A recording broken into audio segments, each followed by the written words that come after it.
네? 어디 쓰면 돼요? 여기 쓰시면 돼요. 네.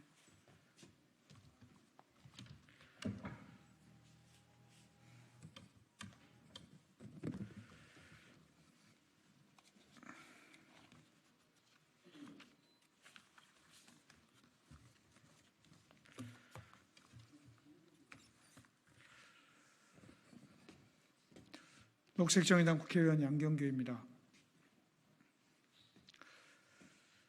선거가 한창 중이어서 입법 발의를 하게 되는 것이 얼마나 의미가 있을까 싶습니다만은 너무나도 긴박하고 중요한 법안이기 때문에 선거 중임에도 불구하고 대표 입법 발의를 하게 되었습니다. 기간제 노동자 고용 보장을 위한 초단기 계약 방지법을 대표 발의합니다. 기간제 노동자가 481만 명인 나라입니다. 내일에 대한 기약은커녕 당장 오늘을 살아낼 수 있을까 하는 불안을 안고 사는 기간제 노동은 생사 여탈권이 사용자에게 있기 때문에 노동자가 자신의 권리를 주장하기가 어렵습니다. 그러다 보니 노동조합을 만들기도 어렵고 그러다 보니 갑질이나 직장 내 괴롭힘에도 속수무책입니다. 그나마 기간제 노동자가 기댈 수 있는 게 실업급여와 갱신기대권입니다. 그런데 윤석열 정부는 실업급여를 실업급여라고 조롱할 뿐 불안정 일자리와 열악한 노동 환경에 대한 아무런 대책도 세우지 않고 있습니다. 현행 기간제법은 기간제 노동 사유를 묻지 않습니다. 왜 그렇게 짧은 기간을 두고 일을 시키는지에 대한 사유를 묻지를 않습니다. 계속 노동한 총 기간이 2년만 넘지 않으면 된다고 규정하고 있을 뿐입니다. 상시 업무인지 한시적인 업무인지 묻지도 따지지도 않습니다. 2년을 넘지 않는 범위 내에서 얼마든지 그 기간을 3개월이든 6개월이든 칼로 무 자르듯 지 마음대로 자르면 그만입니다. 이렇게 반복 갱신되는 단기 노동계약을 우리는 초단기 계약, 쪼개기 계약이라고 부르고 있습니다. 하지만 현행법으로 이런 초단기 계약, 쪼개기 계약을 규제하고 있는 규정은 없습니다. 법원 판례로 갱신기대권이라고 하는 법리가 있습니다만 이것은 법률 규정이 아닙니다. 그래서 바로 초단기 계약 방지법이 필요합니다. 초단기 계약 방지법은 기간제 노동자의 근로계약 갱신 청구권을 정확하게 명시했습니다. 정당한 이유가 있는 경우가 아니면 사용자가 근로계약 갱신 청구를 거부할 수 없도록 함으로써 기간제 노동의 고용을 안정시키고자 합니다. 쪼개기 계약을 통해서 퇴직금도 그리고 4대 보험 혜택도 받을 수 없는 기간제 노동자들에게 너무나 절실한 보험입니다. 윤석열 정부가 노동자를 동료 시민으로 전혀 인정하지 않고 있습니다. 국회라도 중심을 잡고자 합니다. 선거로 경황이 없지만 기간제 노동자 권리 보장을 위해 초단기 계약 방지법, 저 국회의원 양경규는 이 법이 꼭 통과될 수 있도록 남은 회기 내에 최선을 다하겠습니다. 고맙습니다. 오늘 기자회견에 소중한 분들이 같이 하셨습니다. 먼저 공공운수노조 전국 물류센터 지부 쿠팡 물류센터 지회장이신 정성용 지회장, 그리고 전국 일반노동조합 공동주택분과 조직위원장이신 정희연 위원장님, 전국 대학노동조합 제주대 지부 김민정 조합원님께서 연달아서 이 법에 대한 현장의 발언을 해주시도록 하겠습니다. 경청해 주시기 바랍니다. 순서대로 나와서 해주시면 되겠습니다.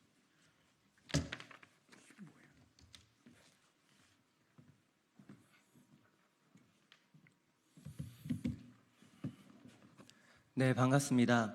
소개받은 공공운수노조 전국물류센터지부 쿠팡물류센터지회 지회장 정성용입니다.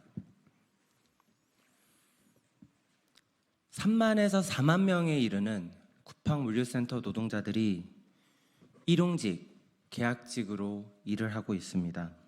절반 가까이 되는 노동자들이 일용직 노동자고 나머지 절반 가까이가 계약직 노동자입니다. 계약직 노동자는 1년 단위로 계약을 합니다. 첫 번째 1년 계약직 노동자일 때 3개월은 수습 기간입니다. 실질적으로는 3개월, 9개월, 12개월로 쪼개기 계약이 되어 있는 것입니다. 수습 기간 때 회사 눈밖에 나면 해고가 됩니다. 1년 재계약 때 또는 2년이 돼서 무기계약으로 전환할 기회가 있을 때에도 회사 눈밖에 나면 계약 종료 통보를 받습니다. 실질적으로 부당 해고입니다. 고용이 안정된 무기계약직 아주 소수입니다. 이 무기계약직이 되기 위해서는 2번의 심사를 거쳐야 하는 것입니다. 그 심사조차도 전혀 공정하지 않고 객관적이지 않습니다. 말이 평가입니다. 결국은 회사 입맛대로 이루어지는 과정입니다. 쿠팡 물류센터 노동자를 고용하고 있는 쿠팡 풀필먼트 서비스 계약직 노동자 관리 규정을 두고 있습니다. 그 규정에는 이렇게 나와 있습니다. 회사 필요에 따라서는 기준 점수를 초과하더라도 재계약을 안 할 수 있고 기준 점수보다 낮더라도 재계약을 할 수 있다. 결국은 평가는 형식이고 허울 뿐이고 회사 입맛대로 자기가 원하면 고용하고 자기가 원하지 않으면 고용하지 않겠다라는 말입니다. 그것도 신규 채용이 아니라 기존에 일하던 일용직, 계약직 노동자들을 말입니다.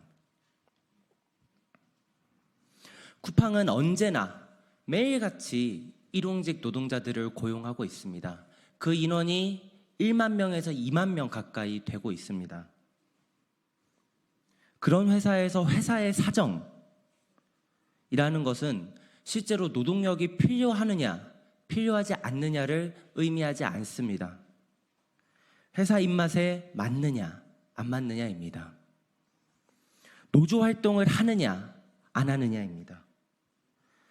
여름에 현장 체감 온도가 40도를 넘어도 8시간에서 9시간 근무할 때 식사 시간 외에는 단 1분의 휴게 시간이 주어지지 않더라도 또 실시간으로 측정되고 있는 작업 속도로 인해서 화장실을 못 가고 그로 인해 방광염에 걸리더라도 문제 제기를 하느냐, 하지 않느냐가 회사의 기준입니다.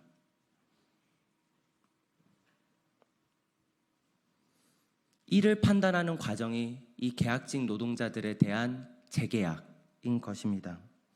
쿠팡은 언제나 사람들이 필요하지만 자기들이 원하는 노동자를 추려내기 위해서 끊임없이 지속적으로 노동자들을 걸러내고 솎아내고 있고 그 과정이 바로 재계약의 과정입니다. 최근에 MBC 뉴스데스크 보도를 통해서 드러난 16,450명에 대한 쿠팡 블랙리스트, 일명 PNG 리스트, 또 바로 이런 과정을 위한 수단임이 만천하에 드러나기도 했습니다. 이렇게 쿠팡 물류센터 노동자들에 대한 절대적인 고용에 대한 권한, 권력이 바로 회사에 부여되어 있습니다. 그래서 쿠팡 물류센터 노동자들은 노동조합의 요구를 전적으로 지지하면서도 노조 가입을 하지 않습니다. 노조는커녕 자신에게 주어진 권리조차도 보장받지 않으려 합니다. 보장받으려 하는 순간 회사 눈밖에 나고 다음 재계약에서, 다음 무기계약 전환에서, 그리고 일용직 노동자들의 경우에는 출근 확정에서 배제되기 때문입니다.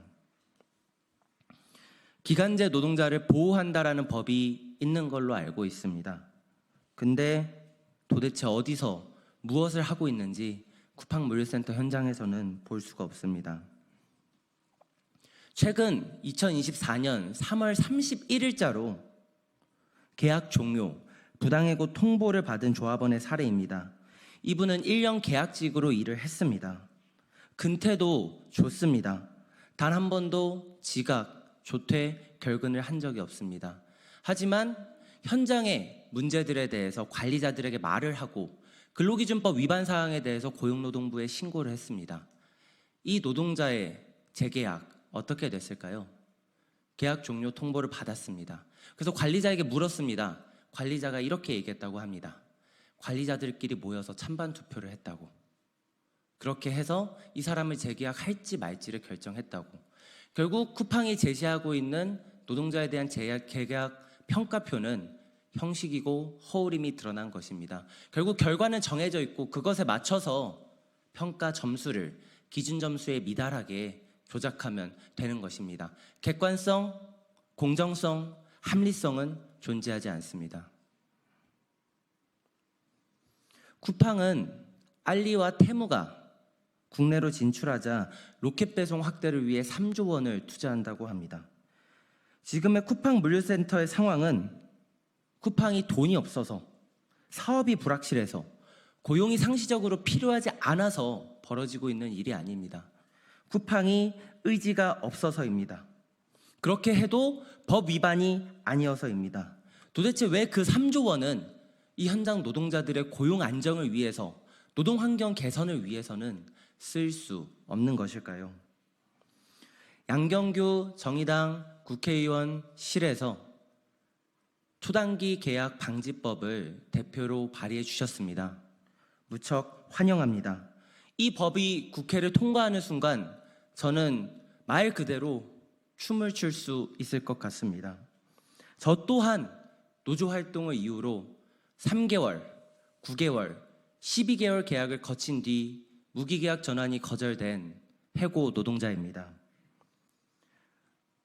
해고자로서 지금 2년째 노조 활동을 이어가고 있습니다. 이 고통은 저로서 충분하다고 생각합니다. 이상입니다. 네, 반갑습니다. 전국민주일반노동조합의 공동주택분과의 조직위원장을 맡고 있는 정 의원입니다. 저는 아파트 사업을 하고 있습니다.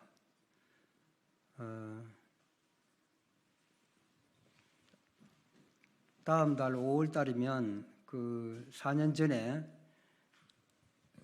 강북에서 주민 폭행 갑질을 당해서 그 억울함을 호소하며 스스로 목숨을 끊은 최희석 경비 노동자 4주기가 됩니다. 그리고 지난 한 달 전에는 강남 성경 아파트에서 관리소장의 갑질을 견디다 못해 자신이 10년 동안 일해온 그 담당 그 동 옥상에서 반장님이 뛰어내려서 숨을 거둔 지 1년이었습니다. 해가 몇 년 지나갈수록 잊을만 하면 이런 사건들이 계속 이어지고 있습니다. 참으로 안타까운 현실입니다. 그럴 때마다 정치권이나 언론이나 또 사회적으로 이 문제를 경비 노동자들의 열악한 노동 현실과 노동 인권 문제에 대해서 많이 여론이 일어나고 또 깔아앉고 이렇게 진행되어 왔습니다. 현실은 변하지 않고 있습니다.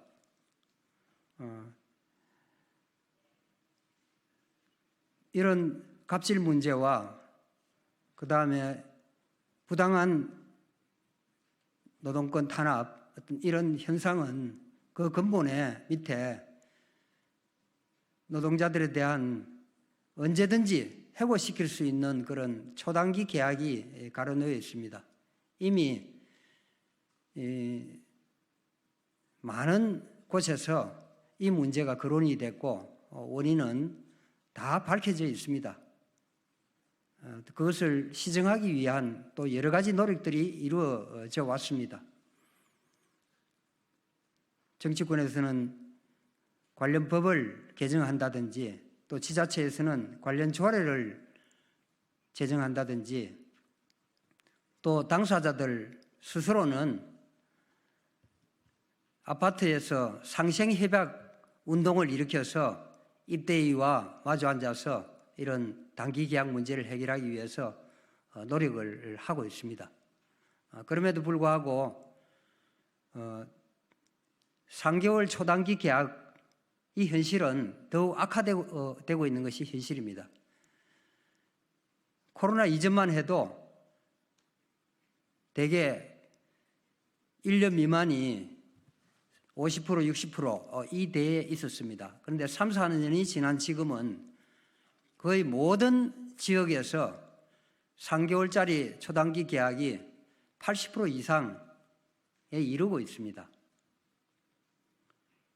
문제를 지적하고 그것이 원인이라고 이야기되고 있습니다마는 현실은 이렇게 더 악화되고 있는 것이 사실입니다.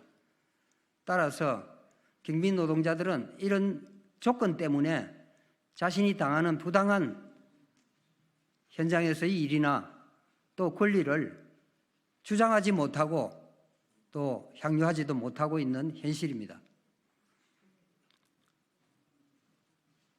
1년 미만, 1년이 지나야 퇴직금을 준다는 그 조건을 악용해서 1년 전에 잘라내고 퇴직금을 떼묻기도 합니다. 또 1년 이상 일해야 발생한다는 연차 수당에 대해서도 마찬가지입니다.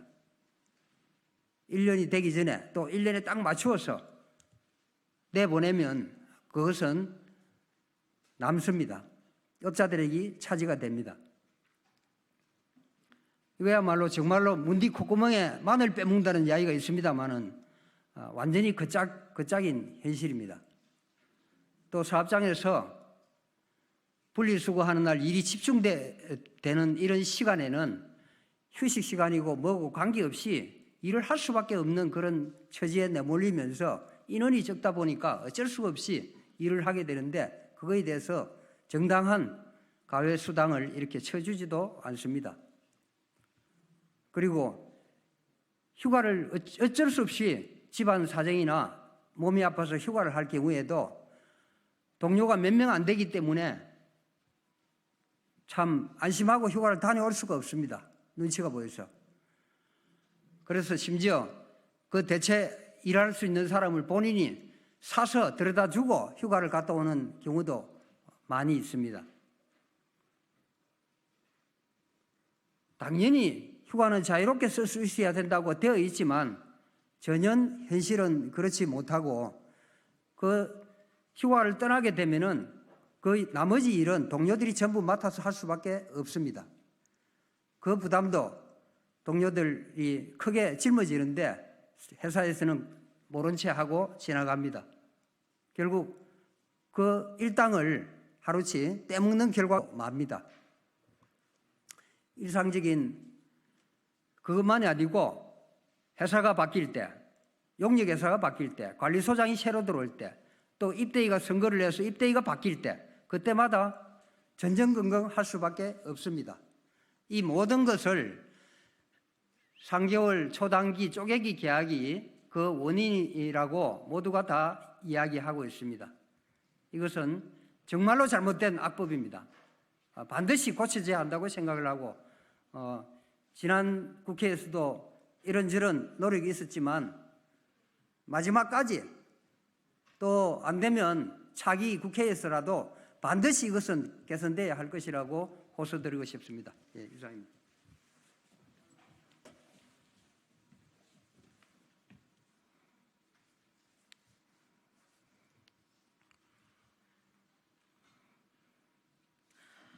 안녕하십니까.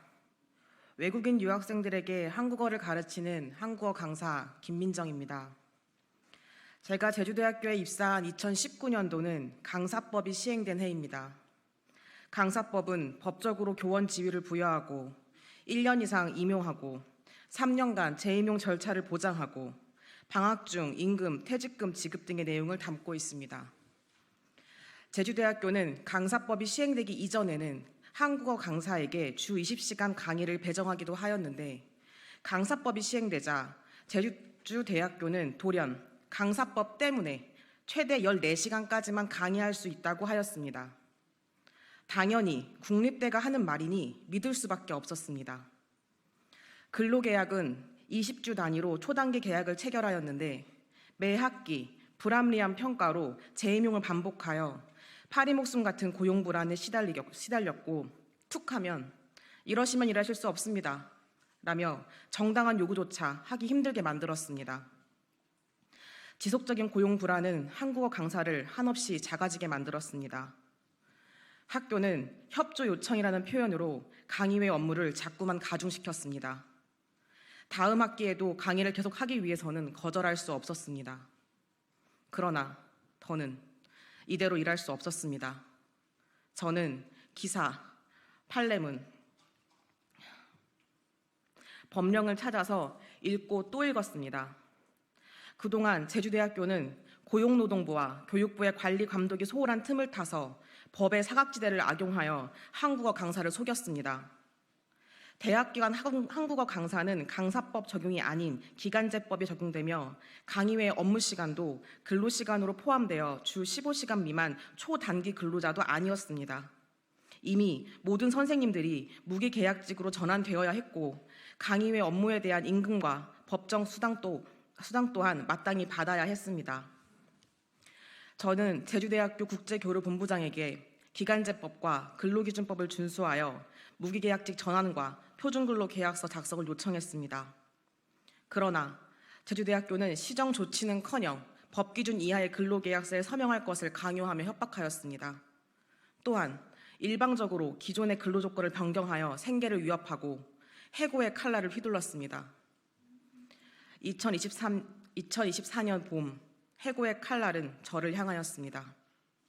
목소리를 내면 법과 판례보다 무서운 괘씸죄가 적용되어 개선의 여지 없이 돌아오는 건 해고입니다. 비단 제주대학교만의 일이 아니라 전국의 많은 대학교에서 지금도 벌어지고 있습니다. 한류 열풍, 외국인 노동자, 결혼 이주 여성, 중도 입국 자녀, 대학의 존폐가 걸린 유학생 유치로 한국어 학습 수요와 중요성은 계속 증가하고 있으며 그 현장에 한국어 강사가 있습니다. 학기 중에만 고용 계약을 맺거나 초단기 근로 계약을 맺거나 강사 개인을 사업자로 취급하여 용역 계약을 맺음으로써 고용을 불안하게 하고 생활 임금을 벌기 위해 부수적인 경제 활동을 강제하는 현재 상황은 절대로 우수한 강의 인력을 키워낼 수 없게 합니다. 사용자가 자의적으로 법을 해석하여 근로자의 권익을 침해하지 못하도록 철저히 관리 감독하고 근로자가 인간다운 삶을 영위할 수 있도록 초단기 계약을 제한하고 갱신 기대권을 법으로 보장해야 한다는 점을 다시 한번 강조하면서 이상 발언을 마치겠습니다. 감사합니다. 네, 이것으로써 초단기 계약 방지법 대표 발의 기자회견을 마치도록 하겠습니다. 수고하셨어요.